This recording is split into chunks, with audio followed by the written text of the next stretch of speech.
اس کائنات کے اندر ہر شخص بہتر کی تلاش میں ہے کہ میں خود بھی بہتر بنوں، میری اولاد بھی بہتر ہو، میرا گھر بھی بہتر ہو، معاشرے کے اندر میری عزت، مجھے بلندیاں ملیں۔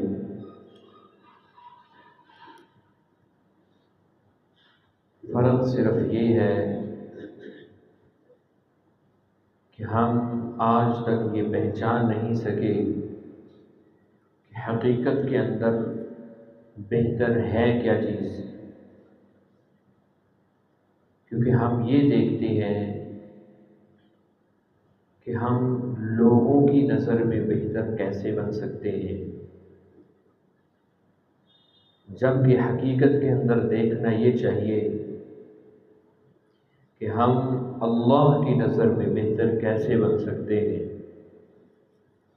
اس کا ایک ضابطہ اور قانون رسول مکرم صلی اللہ علیہ وسلم نے زبان نبوت سے ایک بات ارشاد فرمائی، من یرد اللہ بہ خیرا،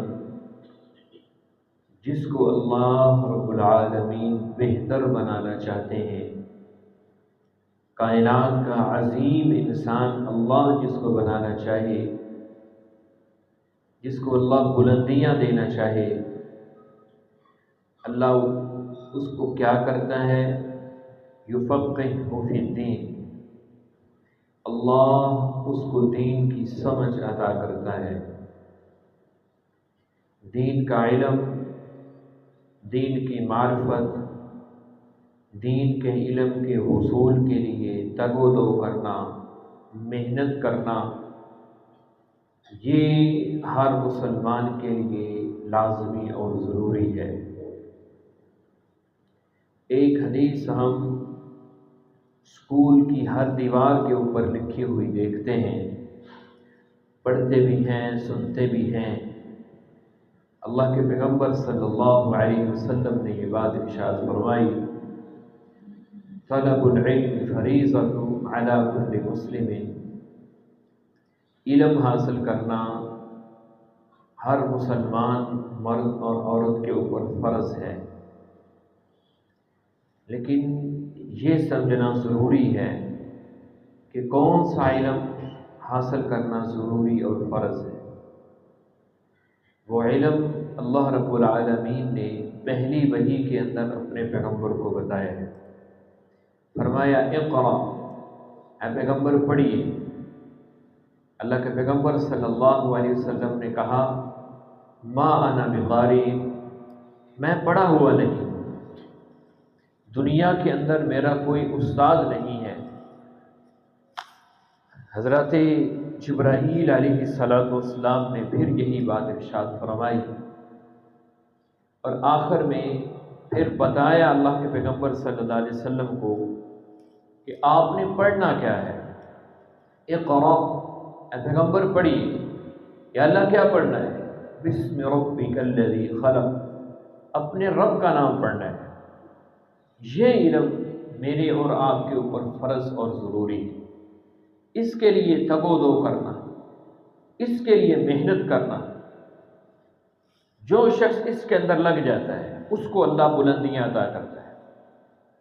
رسول مکرم صلی اللہ علیہ وسلم نے فرمایا، ایک حدیث کے اندر آپ صلی اللہ علیہ وسلم نے ارشاد فرمایا، لا يقعد قوم يذكر الله عز وجل، جب کوئی قوم بیٹھ کر اللہ کا ذکر کرتی ہے، اللہ کو یاد کرتی ہے، اللہ کی معرفت حاصل کرتی ہے، اللہ کو پہچاننے میں لگ جاتی ہے، اللہ کے پیغمبر صلی اللہ علیہ وسلم فرماتے ہیں اس کے اوپر اللہ پہلا انعام یہ نازل کرتے ہیں، حفتہم الملائکہ، فرشتے اس مجلس کو ڈھانپ لیتے ہیں، غشیتہم الرحمہ، دوسری فضیلت اس مجلس کو یہ ملتی ہے کہ اللہ کی رحمت اس مجلس کو ڈھانپ لیتی ہے، اللہ کی رحمت اس کے اوپر نازل ہوتی ہے۔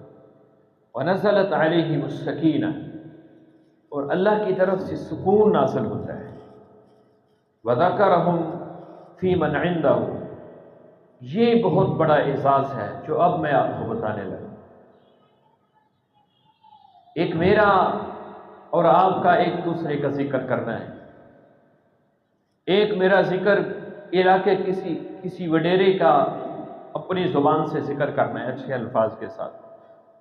ایک میرا اور آپ کا ذکر کسی صوبے کا وزیر اعلیٰ ہو اس کا ذکر کرنا ہے، کسی صوبے کا کوئی صدر ہو اس کا کرنا ہے۔ ایک میرا اور آپ کا ذکر کرنا کسی ملک کے وزیر اعظم ہے، لیکن قربان جائے اس شخص کی عظمت کے اوپر کہ جس کا ذکر اللہ آسمانوں کے اوپر کرتا ہے۔ رسول مکرم صلی اللہ علیہ وسلم فرماتے ہیں اس مجلس کے اندر، جب کسی مجلس کے اندر بیٹھ کر لوگ اللہ کی معرفت حاصل کرتے ہیں، اللہ کے رسول کی معرفت حاصل کرتے ہیں، اللہ کے دین کی معرفت حاصل کرتے ہیں، اللہ کو پہچاننے کی کوشش کرتے ہیں، رسول مکرم صلی اللہ علیہ وسلم فرماتے ہیں جب کوئی قوم زمین کے اوپر بیٹھ کر اللہ کا ذکر کرتی ہے، اللہ آسمانوں کے اوپر اپنے عرش پر بیٹھ کر ان لوگوں کا اپنے عرش پہ تذکرہ کرتا ہے۔ فرشتوں کے اندر ان لوگوں کو تذکرہ کیا جاتا ہے جو زمین کے اوپر بیٹھ کر علم کی باتیں کرتے ہیں، اللہ کی معرفت حاصل کرتے ہیں۔ امام ابن القیم رحمہ اللہ نے ایک بڑی خوبصورت بات لکھی ہے علم کے حوالے سے جو میں آپ کو سمجھانا چاہتا ہوں۔ رسول مکرم صلی اللہ علیہ وسلم نے فرمایا جس گھر کے اندر کتا رکھا جاتا ہے، کتا صرف دو وجوہات کی بنیاد پر رکھا جا سکتا ہے، ایک شکاری کتا اور ایک اپنے مال کی حفاظت کے لیے، اس کو بھی گھر کے اندر نہیں رکھنا، گھر سے باہر رکھنا۔ اور جو شخص شوقیہ طور پر کتا پالتا ہے، رسول مکرم صلی اللہ علیہ وسلم فرماتے ہیں اس کی ان دو ضروریات کے علاوہ کوئی تیسری ضرورت نہیں، صرف شوقیہ طور پہ کتا پالتا ہے، گھر کے اندر کتا رکھتا ہے۔ نبی صلی اللہ علیہ وسلم فرماتے ہیں یہ اتنی نحوست والا جانور ہے اس شخص کے نامہ اعمال کے اندر سے روزانہ 2 قرات ثواب ضائع ہو جاتا ہے، 2 قرات ثواب، اور 1 قرات ثواب احد پہاڑ کے برابر ہے۔ اتنا اجر اس کے نامہ اعمال سے ضائع ہو جاتا ہے جو شوقیہ طور پر کتا پالتا ہے۔ اور پھر فرمایا کہ کسی برتن میں کتا منہ ڈال جائے اس کو 7 مرتبہ دھونا ہے۔ اور کوئی بھی چیز ہے دنیا کی، کوئی بھی جانور ہے، کسی برتن کے اندر منہ ڈال جاتا ہے اس کو 1 مرتبہ دھونے سے برتن پاک ہو جاتا ہے، صاف ہو جاتا ہے۔ پانی اللہ کے پیغمبر صلی اللہ علیہ وسلم نے فرمایا پاک کرنے والی چیز ہے، پانی سے صاف کرو گے صاف ہو جائے گا۔ لیکن کتے کے بارے میں اللہ کے پیغمبر صلی اللہ علیہ وسلم فرمایا کہ کسی برتن میں منہ ڈال جائے کتا، اس برتن کو تم نے 7 دفعہ دھونا ہے۔ اتنے جراثیم اس برتن کے اندر یہ کتا چھوڑ جاتا ہے، 7 دفعہ۔ اور فرمایا کہ ان میں سے آخری دفعہ تم نے مٹی کے ساتھ دھونا ہے۔ لیکن امام ابن القیم رحمہ اللہ نے جو بات لکھی ہے وہ فرماتے ہیں کہ اتنی نحوست والا جانور ہے، اب اس کتے کو 2 باتیں سکھا دو کہ جب یہ اس کو آپ دوڑائیں اس کو سکھا دیں شکار کیسے کرنا ہے۔ اب آپ اس کو بسم اللہ پڑھ کے چھوڑ رہے ہیں، دوسری طرف کتے کا 1 برتن میں منہ ڈالنا اس کو 7 مرتبہ دھونا ہے۔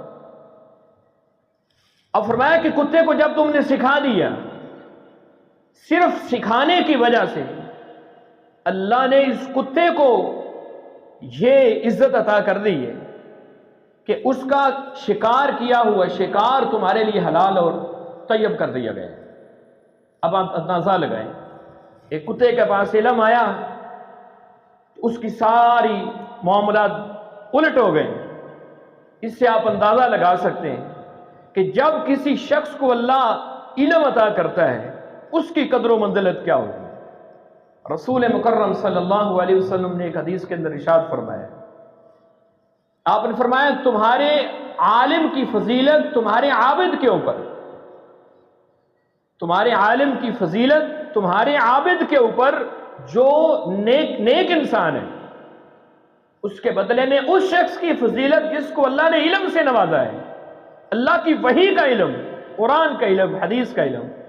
اللہ کے پیغمبر صلی اللہ علیہ وسلم فرماتے ہیں کفضلی علی ادناکم، جیسے میں محمد کی فضیلت تمہارے ادنا انسان کے اوپر ہے، ایسے ہی عالم کی فضیلت ایک عابد کے اوپر ہے۔ اللہ کے پیغمبر صلی اللہ علیہ وسلم فرما رہے ہیں تو بھلائی کس چیز کے اندر ہے، خیر کس چیز کے اندر ہے؟ من یرید اللہ بہ خیرا، آپ اپنی اولاد کو بہتر بنانا چاہتے ہیں، آپ اپنے آپ کو معاشرے کے اندر بہتر بنانا چاہتے ہیں تو اپنے آپ کو دین کے علم کے ساتھ جوڑیں۔ دین کا علم کتنا بابرکت ہے۔ رسول مکرم صلی اللہ علیہ وسلم نے فرمایا من غدا الی المسجد ان یتعلم خیرا، جو شخص اپنے گھر سے نکلا ہے کسی علم کی بات کو لینے کے لیے، الی المسجد ان یتعلم خیرا او یعلمہ، خیر کی بات سیکھنے کے لیے نکلا ہے یا خیر کی بات سکھانے کے لیے نکلا ہے، قرآن اور حدیث سے بڑھ کر خیر کی کوئی بات نہیں ہو سکتی۔ اللہ کے پیغمبر فرماتے ہیں جو خیر سیکھنے کے لیے آئے یا خیر سکھانے کے لیے آیا ہے، نبی صلی اللہ علیہ وسلم فرماتے ہیں اللہ اس کو ایک مقبول حج کا ثواب عطا کر۔ آپ جمعے کے لیے آئے ہیں، اس نیت کے ساتھ آئے کہ میں علم حاصل کرنے کے لیے جا رہا ہوں، آپ ہر جمعے ایک حج کا ثواب لے کر جا سکتے۔ رسول مکرم صلی اللہ علیہ وسلم، ایک صحابی بیان کرتے ہیں میں مسجد نبوی میں داخل ہوا، ایک طالب علم جو دین کا علم حاصل کرنے کے لیے نکلتا ہے، اللہ کے پیغمبر صلی اللہ علیہ وسلم نے اس کی فضیلت کیا بیان کی۔ صحابی بیان کرتے ہیں میں مسجد نبوی میں داخل ہوا، اللہ کے پیغمبر ایک تکیے کے ساتھ ٹیک لگا کر بیٹھے ہوئے، سرخ تکیے کے ساتھ۔ میں نے کہا اللہ کے پیغمبر میں آپ کے پاس علم حاصل کرنے کے لیے آیا ہوں، میں آپ کے پاس دین کی طلب لے کر نکلا ہوں۔ رسول مکرم صلی اللہ علیہ وسلم نے فرمایا علم تمہیں ملے گا، میں تمہیں دین کی باتیں سکھاؤں گا، لیکن میں تمہیں ایک حدیث سنانا چاہتا ہوں۔ وہ حدیث کیا ہے؟ رسول مکرم صلی اللہ علیہ وسلم فرماتے ہیں جب کوئی طالب علم اللہ کی وحی کا علم حاصل کرنے کے لیے نکلتا ہے، قرآن مجید کا علم حاصل کرنے کے لیے نکلتا ہے، حدیث کا علم حاصل کرنے کے لیے نکلتا ہے، رسول مکرم صلی اللہ علیہ وسلم فرماتے ہیں اللہ اس کو یہ فضیلت عطا کرتا ہے، اس کے ارد گرد آگے پیچھے دائیں بائیں اللہ کے فرشتے جمع ہو جائیں، فرشتے اس کے اوپر اپنے پروں کا سایہ کرتے ہیں۔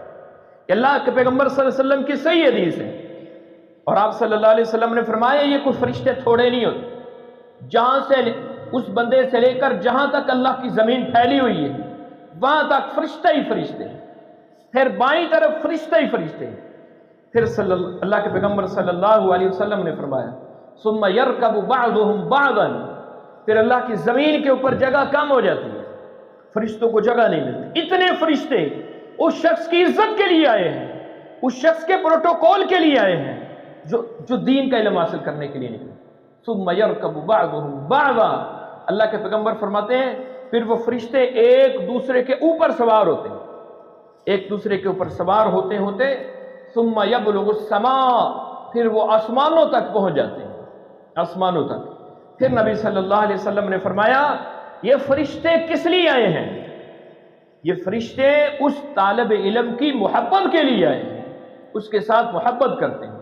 رسول مکرم صلی اللہ علیہ وسلم نے فرمایا آپ نے دعا دی ہے نظر اللہ امرأ سمع مقالتی، آپ صلی اللہ علیہ وسلم نے فرمایا اللہ اس شخص کے چہرے کو تر و تازہ رکھے، خوش و خرم رکھے، اس کا چہرہ کبھی مرجھائے نہ، اللہ کے پیغمبر صلی اللہ علیہ وسلم نے فرمایا۔ کون سا شخص؟ پہلے آپ نے فرمایا سمع مقالتی، جو میری حدیث کو سنتا ہے۔ حدیث کیا ہے؟ اللہ کی وحی ہے، اللہ کی طرف سے نازل ہونے والی وحی۔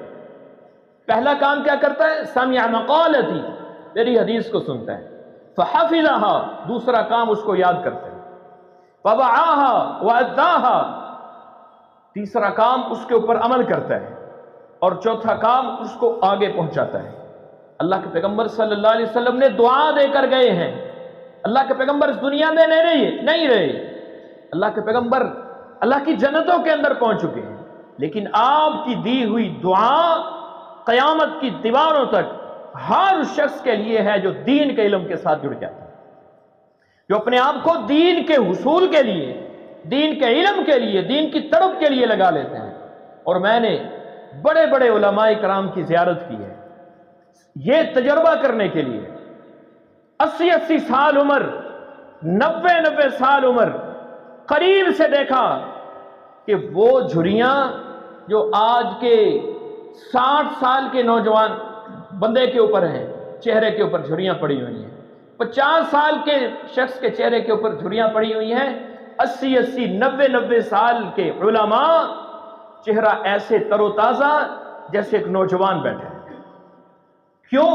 اللہ کے پیغمبر صلی اللہ علیہ وسلم کی حدیث ہے، اللہ کے پیغمبر صلی اللہ علیہ وسلم کا فرمان ہے، من سلک طریقا یلتمس فیہ علما۔ آپ بھی جنت کے حصول کے لیے چلتے ہیں، ہم بھی جنت کے حصول کے لیے چلتے ہیں۔ رسول مکرم صلی اللہ علیہ وسلم فرماتے ہیں جو شخص اللہ کی وحی کا علم حاصل کرنے کے لیے نکلتے ہیں، اللہ رب العزت اس کے لیے جنت کا راستہ آسان فرما دے، جنت کا راستہ ہے۔ اس لیے محدثین ایک ایک حدیث کے لیے ایسے سفر کرتے تھے۔ امام بخاری علیہ الرحمہ ایک حدیث کے لیے نکلے، میں نے یہ واقعہ آپ کو کئی دفعہ سنایا ہے۔ ہم سمجھتے ہیں کہ یہ دین کا علم میرے پاس ایسے ہی پہنچ گیا ہے، یہ قرآن کا علم میرے پاس ایسے ہی پہنچ گیا ہے، ہمیں اس کی اہمیت کا علم نہیں ہے، ہمیں اندازہ نہیں ہے محدثین نے قربانیاں کیسی دی ہیں۔ امام بخاری رحمہ اللہ کشتی کے اندر سوار ہوئے، سوار ہونے کے بعد اللہ نے کرایہ مانگا، کرایہ دیا، جیب میں جو ایک تھیلی تھی اشرفیوں کی، کرایہ دینے کے بعد وہ اشرفیاں گننے شروع کر دی، گر رہے ہیں تھیلی کے اندر ڈال رہے ہیں۔ قربانی دیکھیے کتنی بڑی ہے، ساتھ ایک شخص بیٹھا ہوا ہے، وہ بھی ساتھ ساتھ گن رہے ہیں۔ نیت میں فطور آ گیا، امام صاحب نے وہ تھیلی دیب میں ڈالی، تھوڑی دیر بعد وہ جو گن رہا تھا اس نے بھی اشرفیاں گن لی، دیکھ بھی لی تھیلی کس کلر کی ہے۔ تھوڑی دیر بعد اس نے شور ڈال دیا، اس نے کہا اس طرح کی میری تھیلی ہے، اتنی اشرفیاں ہیں، چوری ہو گئی۔ لوگوں نے کہا تیرا ستیہ ناس ہو، اس کشتی کے اندر تیری چوری کون کرے گا؟ یہاں تو ہر شخص کو اپنی جان کے لالے پڑے ہوئے ہیں کہ پتہ نہیں ہم نے دوسرے کنارے بھی پہنچنا ہے یا نہیں، پتہ نہیں کب ادھر سے پانی کی لہر آئے اور سب کو وہاں کر لے جائے۔ یہاں تو ہر شخص اللہ کو یاد کر رہا ہے، تیری تھیلی کون چوری کرے گا؟ اس نے کہا نہیں میری تھیلی چوری ہو گئی، اس رنگ کی تھیلی ہے، اتنے پیسے۔ امام صاحب نے سنا، امام بخاری علیہ الرحمہ اسی رنگ کی تھیلی اس نے بتائی ہے، اتنی اشرفیاں بتائیں۔ تلاشی لی گئی، کسی سے کوئی تھیلی نہیں نکلی، امام بخاری سے بھی تلاشی لی گئی، کوئی تھیلی نہیں نکلی۔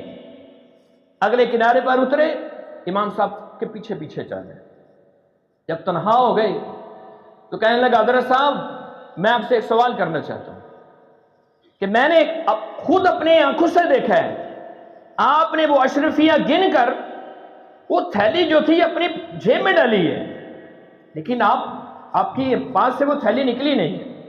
امام صاحب فرمانے لگے اللہ کے بندے تجھے ضرورت تھی تو مجھ سے ویسے لے لیتا، میری ذات کے اوپر اتنا بڑا دھپا لگانے کی کیا ضرورت تھی؟ میں نے وہ اشرفیاں پانی کے اندر پھینک، جب تم نے وہ اشرفیوں کا شور ڈالا میں نے آہستہ سے وہ اشرفیاں نکالی، پانی کے اندر پھینک۔ کہنے لگا آپ کی اپنی اشرفیاں پانی کے اندر پھینک دی، کیوں؟ کہا میں ایک عظیم مقصد کے لیے اپنے گھر سے نکلا ہوں، آج میری چادر کے اوپر، میری عزت کے اوپر آج حرف آ جاتا، گو وہ جھوٹا بہتان تھا، بہت بڑا بہتان تھا، میں چور نہیں تھا، لیکن آج اگر میری جیب سے وہ اشرفیاں نکل آتی، قیامت تک میری بیان کی ہوئی حدیث کے اوپر کسی نے عمل نہیں کرنا۔ حدیث کے علم کے لیے اتنی بڑی قربانیاں دی ہیں، اور میں نے پڑھا ہے امام صاحب کے بارے میں، اس سفر کے اندر جب پیسے دریا کے اندر پھینک دیے، جب اپنا سرمایہ دریا کے اندر پانی کے اندر بہا دیا، اس سفر کے اندر امام صاحب نے درختوں کے پتے کھا کھا کر گزارا کیا، درختوں کے پتے کھا کر گزارا کیا۔ آج جس کا جی چاہتا ہے، جیسے چاہتا ہے وہ بول دیتا ہے، کوئی کہتا ہے یہ حدیث بعد میں لکھی گئی ہے، کوئی کہتا ہے جس کو جیسے مرضی دل آیا اس نے لکھ دی ہے، حالانکہ یہ اللہ کی وحی، اس کی حفاظت کا ذمہ اللہ تعالیٰ نے لیا ہے۔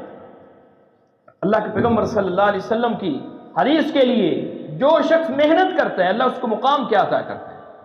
جب اتنی بڑی قربانیاں دی ہیں، بلکہ میں نے ایک واقعہ ان کے بارے میں، امام صاحب کے بارے میں یہ بھی پڑھا ہے کہ ایک شخص کے پاس حدیث لینے کے لیے گئے، اس نے اپنے گھوڑے کو اس طرح اپنی جھولی کر کے نا اس کو اپنی طرف راغب کرنے کی کوشش کر رہا ہے، بلا رہا ہے۔ قریب جا کر دیکھا اس کے دامن میں کچھ بھی نہیں، واپس مڑ گئے، واپس مڑ گئے۔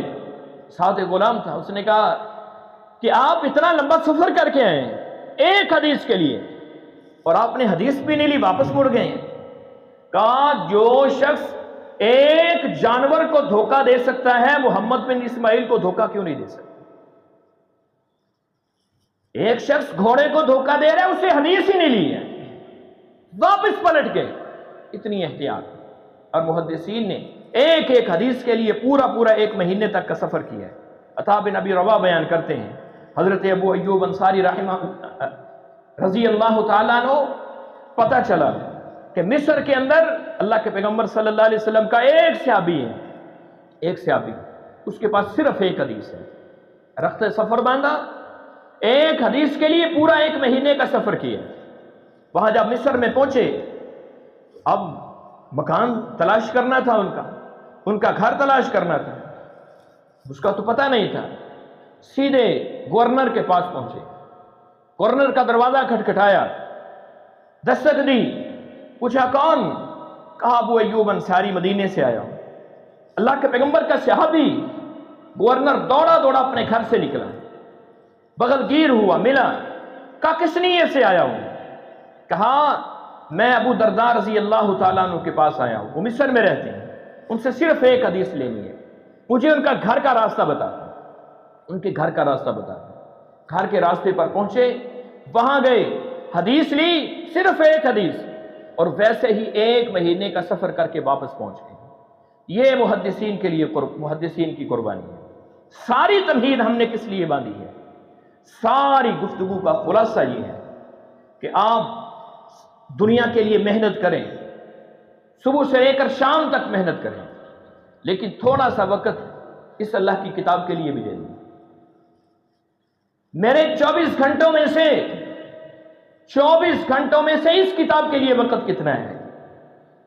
یہ کتاب صرف پڑھنے کے لیے نہیں ہے، یہ کتاب صرف پڑھنے کے لیے نہیں ہے، یہ کتاب اللہ نے سمجھنے کے لیے نازل کی۔ 15واں پارہ ہے، پہلا صفحہ ہے، سب سے نیچے والی لائن کو اللہ رب العزت نے اس بات کا تذکرہ کیا، ان ھذا القرآن یہدی للتی ہی اقوم، یہ قرآن قوموں کی ہدایت بن کر آیا ہے، ہدایت بن کر آیا ہے۔ آج ہی میں مفتی عبد الرحمن عابد حفظہ اللہ تعالی، ہماری جماعت کے بہت بڑے عالم ہیں، ان کا ایک گروپ ہے، ہمارے بعد لوگ ہمیں اتنا ہی یاد رکھیں گے۔ گروپ کے اندر ایک شخص نے سوال کیا۔ سوال کیا تھا؟ سوال یہ تھا کہ حضرت صاحب میں اپنے والد کی قبر بھول چکا ہوں کہ میرے والد کی قبر کہاں پر ہے، میں دعا کیسے کروں؟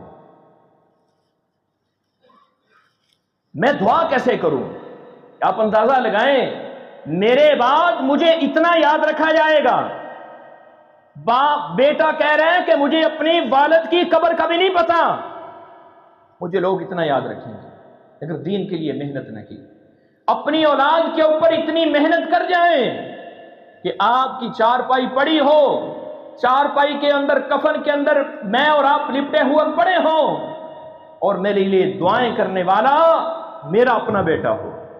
کائنات کے اندر جتنا مرضی بڑا اللہ کا ولی ہو، اس کے دل سے وہ دعا نہیں نکل سکتی جو دل سے دعا آپ کی بیٹے کو جو آپ نے اللہ کی وحی کا علم سکھایا تھا وہ آپ کے لیے کر سکتا ہے، وہ آپ کے لیے کر سکتا ہے۔ اپنی اولاد کو اس قابل کر دیں۔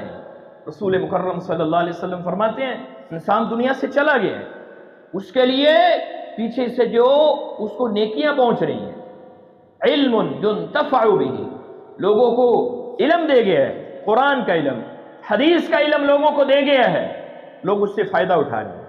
حضرت حافظ عبد المنان وزیر آبادی رحمۃ اللہ علیہ آخری بات کر کی گفتگو ختم کرتے ہیں۔